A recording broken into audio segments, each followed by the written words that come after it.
Greetings. My name is Mark Ahmad Pinkham, and I'm the director of the Order and Mystery School of the Seven Rays. I'll be your host during this presentation on Sedona, city of Shiva and his family. We in the Order and Mystery School of the Seven Rays are dedicated to bringing you complete and easy to understand video presentations such as this one that as accurately as possible reveal the true history of the human race on Earth, much or most of which has been hidden. If you'd like to be alerted of any new videos we produce, please click on the subscribe button below. In this video, I will reveal to you how and when in history Sedona became the city of Shiva and his family, and how Shiva and his family continues to exist here. Throughout the years, we in Sedona have had numerous monks and sadhus visit our city from India and Tibet and parts of the East, and they've commented on how similar our Thunder Mountain is to Mount Kailash in Tibet. Some have even called our Thunder Mountain Little Kailash. You can see Thunder Mountain in the very center of your screen. Now, when comparing Thunder Mountain and Mount Kailash, you'll notice that there's definitely a strong resemblance. From one viewpoint, the contours of the two mountains are nearly identical. The mountain on the left is Thunder Mountain, and the one on the right is Mount Kailash. So those of you who are familiar with it, Mount Kailash is the famous home of Lord Shiva and his family in the East. And there are manifestations of the entire family on and around the mountain. Now, Thunder Mountain in Sedona is the western home of Shiva and his family. You would also expect there to be manifestations of the members of his family here. And as it turns out, there is. Both of his sons, for example, have manifestations of themselves in Sedona. This is Murugan, who is also known as Sanakamra, and his brother, the elephant-headed Ganesh. So throughout Sedona, one finds many red rock images of elephants that we refer to as Ganesh. They're not as defined as they originally were, because Sedona has been completely submerged in water at least 2 times in its history since they were created. And of course, this has greatly eroded them. But you can still notice the form of elephants, and there is some definition to their shape. Now, one of the better preserved elephant shapes we have in Sedona is this one, which is known as the throne of Ganesh.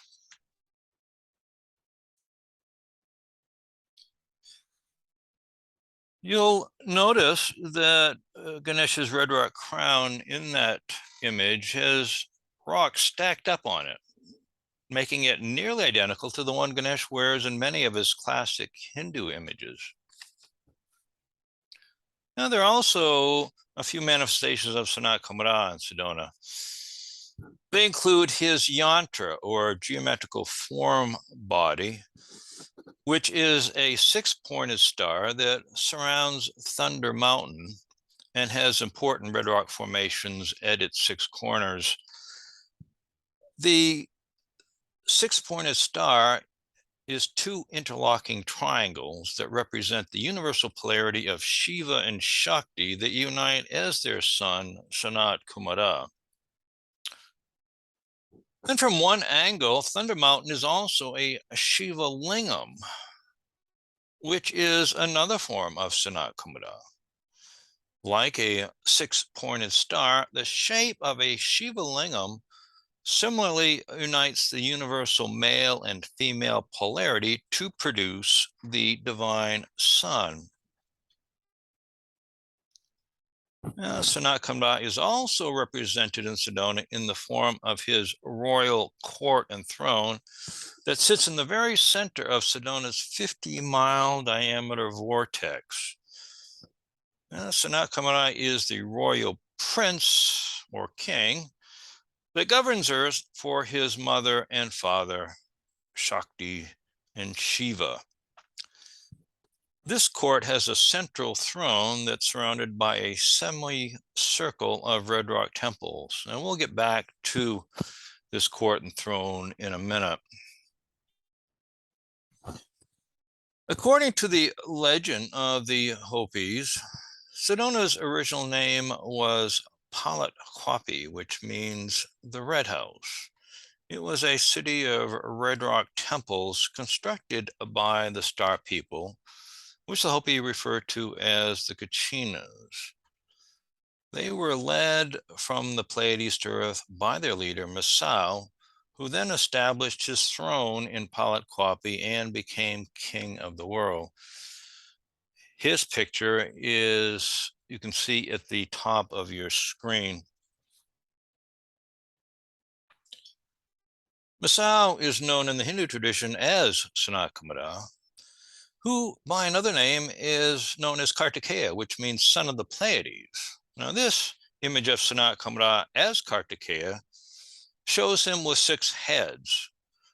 These represent the 6 visible stars of his home in the Pleiades. The Hindus recognize the Pleiades to be the celestial seat of Kartikeya, and they often refer to it as Kartik, which is a shortened version of the name Kartikeya. You'll notice that the Pleiades takes the form of a Shiva lingam, which, as mentioned, is one of the forms of Sanat Kumara. When the Pleiadians came to Earth millions of years ago, they first landed at the site of a gigantic vortex that at the time existed at the North Pole. This vortex was Earth's crown chakra and formed by the etheric Mount Meru, which was the legendary mountain that arose from that vortex thousands of miles into the cosmos. Legend has it that Mount Meru was located in both the center of the world as well as the center of the universe, and it united all the stars and planets of the cosmos. It served as a beacon and a pathway for extraterrestrials that were coming to Earth. Within the etheric form of Mount Meru, the Pleiadians constructed a physical Shiva lingam, which was the symbol of their star home of the Pleiades as well as their leader. They built it in the size of a huge mountain. Over thousands of years, as the Earth shifted in its position, this lingam shifted along with it to its current position in Tibet, where it's now known as Mount Kailash, the Crystal Mountain. As a Shiva lingam that unites the polarity, Mount Kailash generates a tremendous amount of life force that moves through the planetary grid to feed and evolve all the life forms on Earth. Those that have studied Mount Kailash have measured the pyramid that is part of the Shiva lingam and found the dimensions so perfect that it could not have grown naturally that way, but must have been intentionally created and placed there by a higher intelligence. They've also discovered huge sacred symbols like the Om that was carved into the side of Mount Kailash that must have also been placed there by ET, since no human has ever been allowed to climb the mountain. One of the names of Mount Kailash is the Swastika Mountain. And this refers to the form of a swastika the mountain makes, as well as the fact that it originally existed at the North Pole. You'll notice to the left of your screen how the mountain creates a huge swastika. The swastika is a symbol of a pole of Earth. The central cross of the swastika represents the male and female polarity that unite to produce the life force, such as one finds in a spiraling vortex or earth chakra. and the arms attached to the cross denote the direction that the spiraling vortex turns. The spiral created by Mount Kailash, you'll notice, is a left-hand spiral. And this is because the Earth rotates around Mount Kailash, or did, in a counterclockwise direction. Now, after creating Mount Kailash over Earth's crown chakra, Pleiadians moved to the other end of Earth's spine, which is the location of its root chakra. And there they built Kailash, with Thunder Mountain at its center.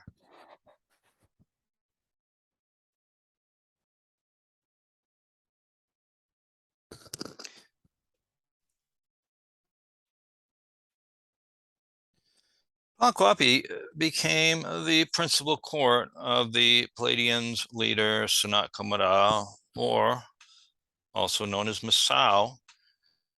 In their respective traditions, both Sanat Kumara and Masao were noted for possessing bodies of pure, fiery Kundalini power that creates and preserves and evolves the universe. One of the names of Sanat Kumara in this regard is Agni, the Lord of Fire. And you'll notice that fire emanates from his six-pointed star yantra in the center of your screen. One of Masao's titles is patron of the Hopi's fire clan, and you'll notice that he holds flames of fire in his hands. So at the court of the root chakra of Earth, the first king of the world manifests in his seminal form as pure Kundalini fire.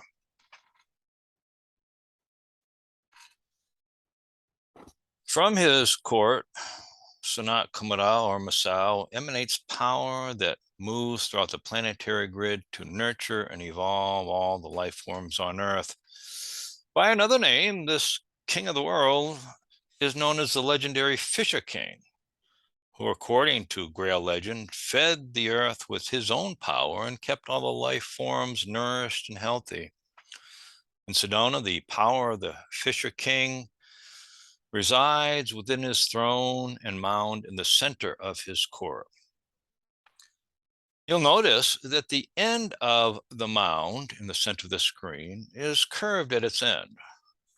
This indicates where the spiraling power exits the throne and mound and begins to move out into the world.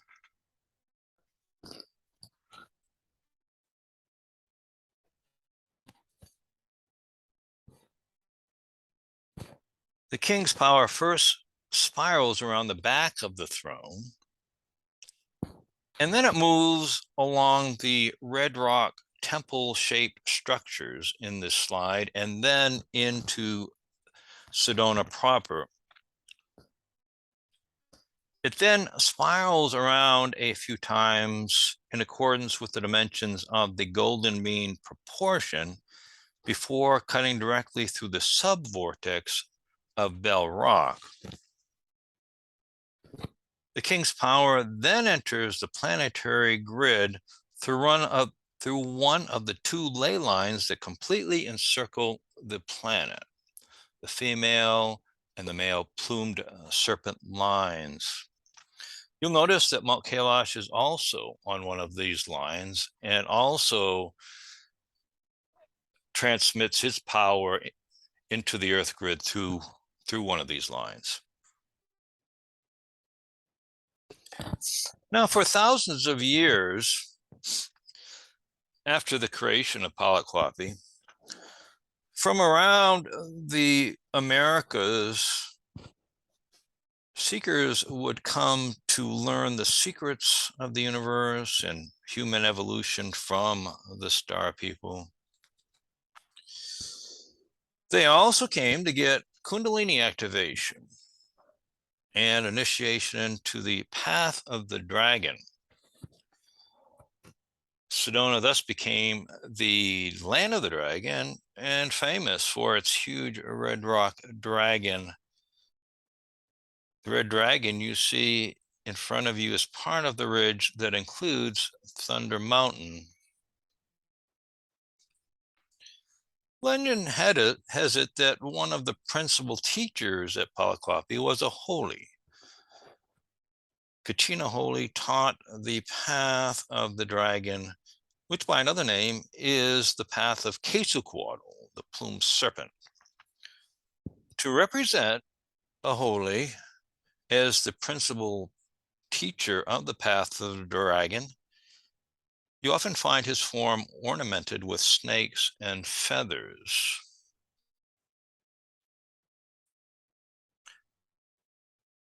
After Sedona, the Palladians founded other courts of the king of the world around the globe, including Serendib, which is now Sri Lanka, and also at Shambhala, which is the earth chakra.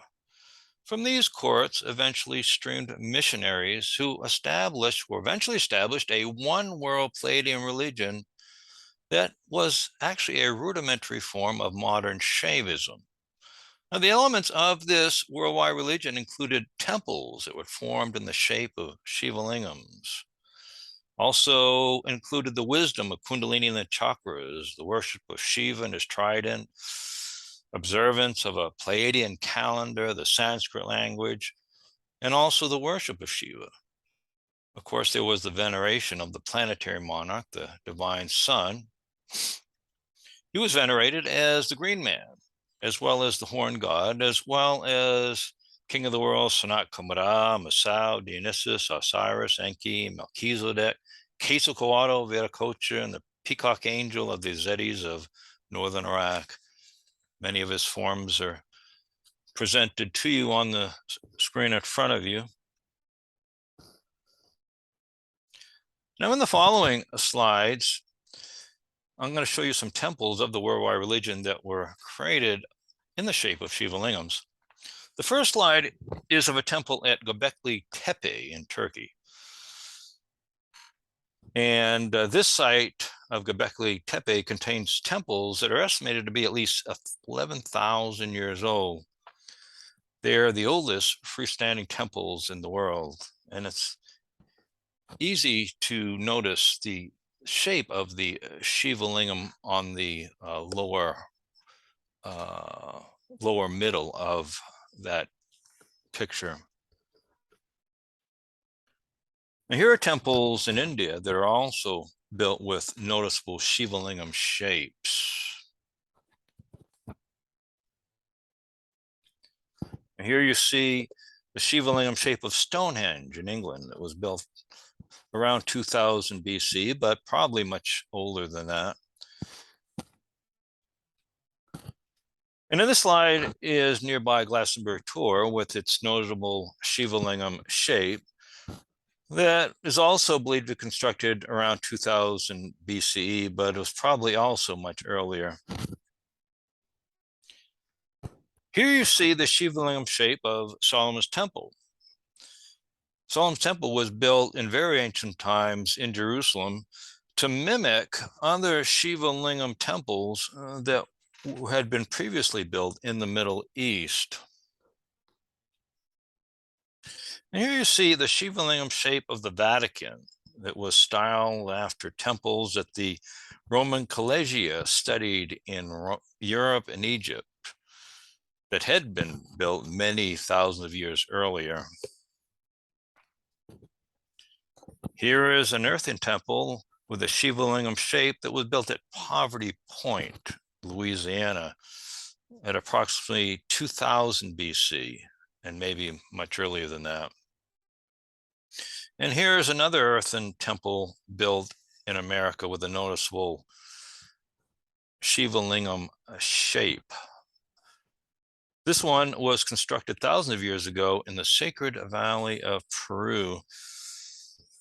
So from all these temples, you can see how one element of the worldwide Palladian religion completely encircled the planet. The other elements of this worldwide Shaivite culture will be presented in one of my other videos.